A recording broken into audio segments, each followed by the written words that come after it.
What's up mga pare koy? Welcome back sa ating anime Tagalog talakayan. Ngayon nga ay ating tatalakayin ang 16 na misteryosong bagay sa Naruto Shippuden at hanggang sa Boruto. Na sa tingin ko nga hanggang ngayon ay hindi pa ito nabibigyan ng 100% kasagutan. So ano-ano nga ba ang mga misteryosong bagay na ito at bakit mahirap pa nga rin itong bigyan ng eksaktong kasagutan? Ganun na nga lang ba kalalim at kalawak ang mga bagay na ito? So isa-isahin nga natin yan guys. Pero bago tayo magsimula, papaalam ko lang guys na yung ibang misteryosong bagay dito, bibigyan natin ng kaunti o maliit na kasagutan. So mangilan-ngilan lang guys dahil marami pa rin talaga dito na miski ako, nahihirapan akong sagutin ng buo yung mga bagay na yon. So tara na, umpisa na agad natin. Unahin na natin dito ang bagay na patungkol kay Hayate. Na kung papansinin nga natin yung mata niya, parang hindi ito healthy. At kung mapapansin din natin,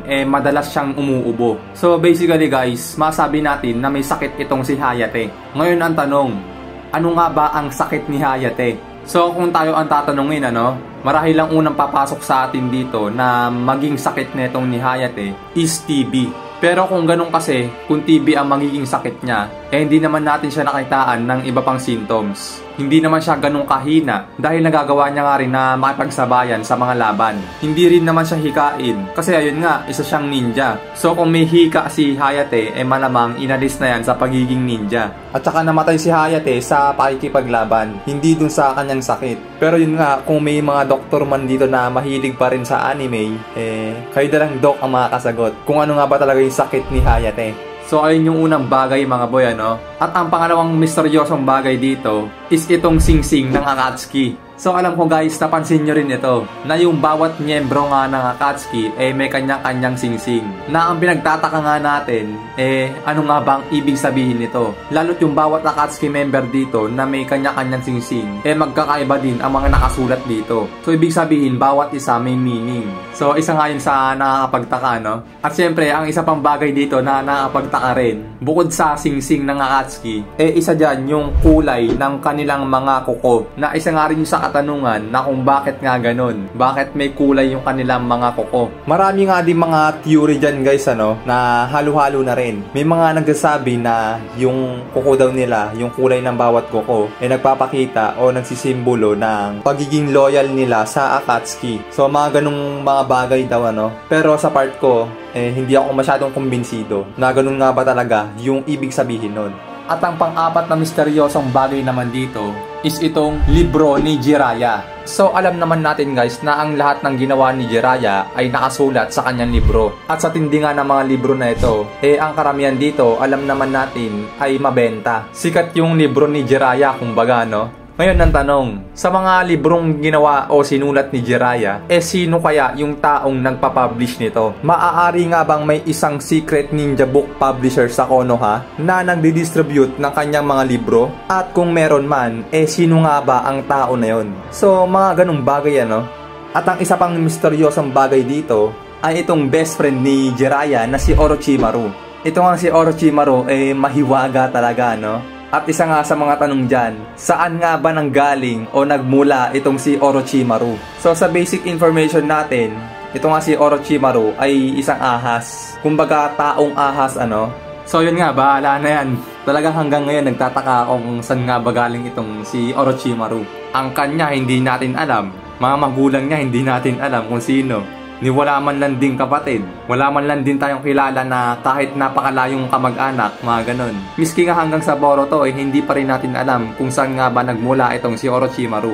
At ang isa pang misteryosong bagay dito, hanggang ngayon nga pinagtataka natin, is yung patungkol nga dito kay Rock Lee. Na paano nga bang naipasa ni Rock Lee ang Genin exam? Kasi guys, ganito ang mga ilang bagay na kailangan mong magawa para makapasa sa Genin exam is yung dapat makagamit ka ng kahit basic ninjutsu at basic genjutsu na ayun nga ay ang kahinaan ni Rock Lee. Dahil alam naman natin na hindi siya nakagamit ng genjutsu at ninjutsu. Ngayon ang tanong, paano nakapasa si Rock Lee sa Genin exam samantalang hindi naman siya marunong gumamit ng genjutsu or ninjutsu?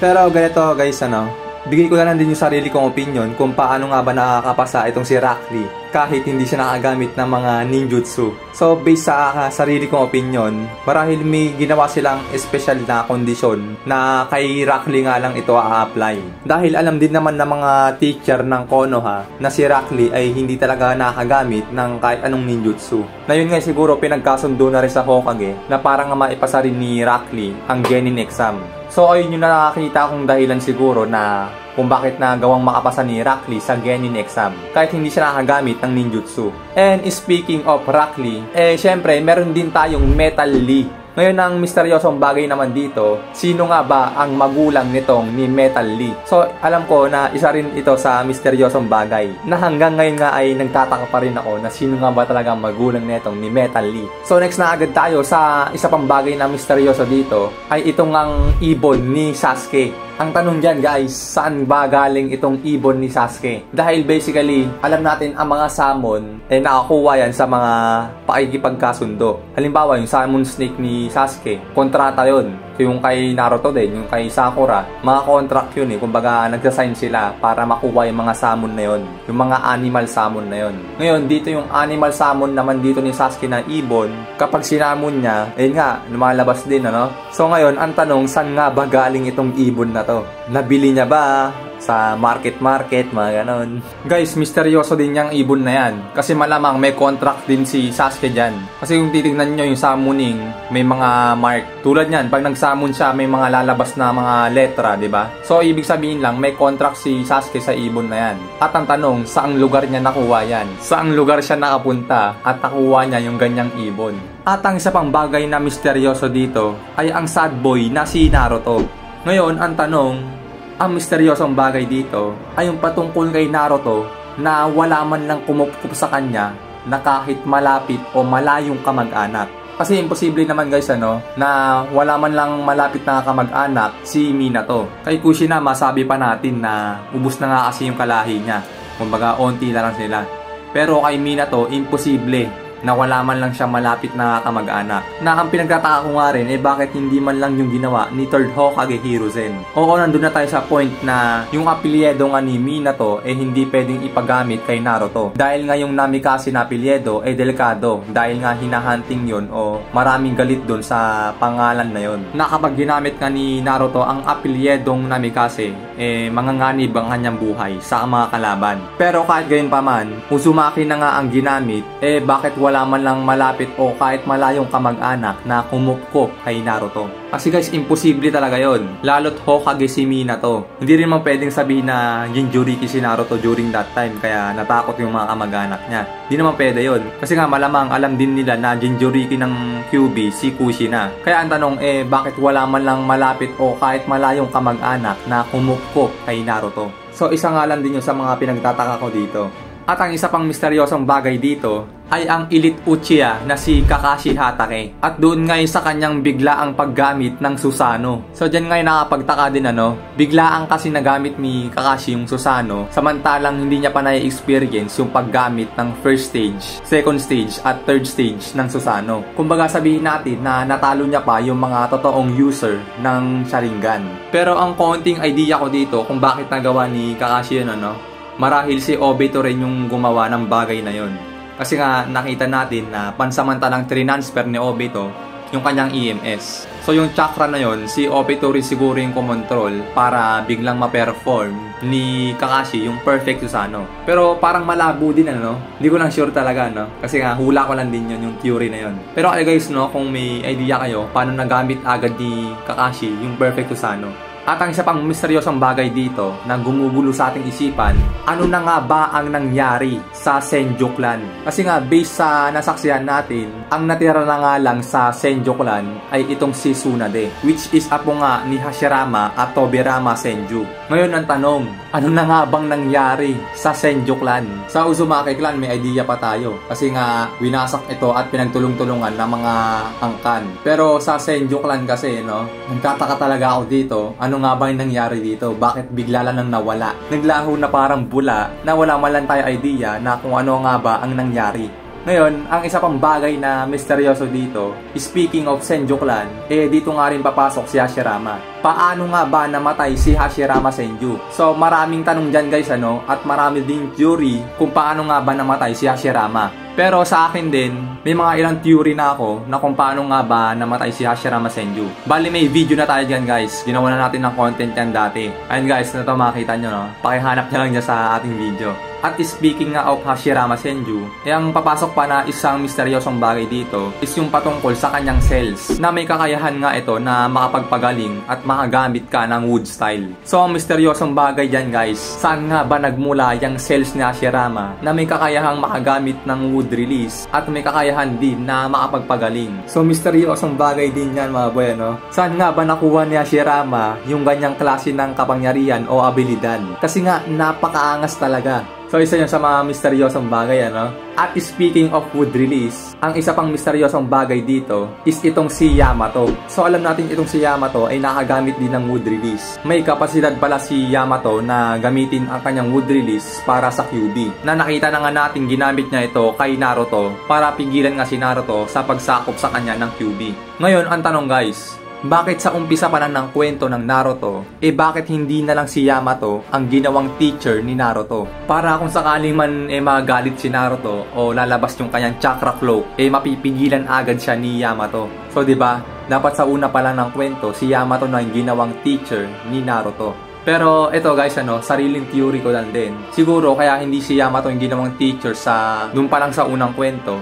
Siguro during that time nasa Anbu Black Ops pa si Yamato or doon sa Anbu na pinamamahalaan ni Danzo. Kaya siguro hindi rin siya pinili ni Hiruzen na maging teacher ni Naruto. So yun lang yung theory na naisip ko patungkol dito na kung bakit hindi ginawang teacher si Yamato nung bata pa lang si Naruto. Samantalang may wood style naman si Yamato na kayang pumigil sa QB. Ngayon ang isa pang misteryosong bagay dito na maaaring tanong sa atin ay ang sakit ni Uchiha Itachi. Ano nga ba ang sakit ni Uchiha Itachi? Pero dito guys yung tanong na to, ginawa na natin ng content natin. Yung content natin na ano nga ba ang sakit ni Itachi. Pakinood na lang yung video natin dyan. In-explain natin kung ano nga ba talaga yung sakit ni Itachi.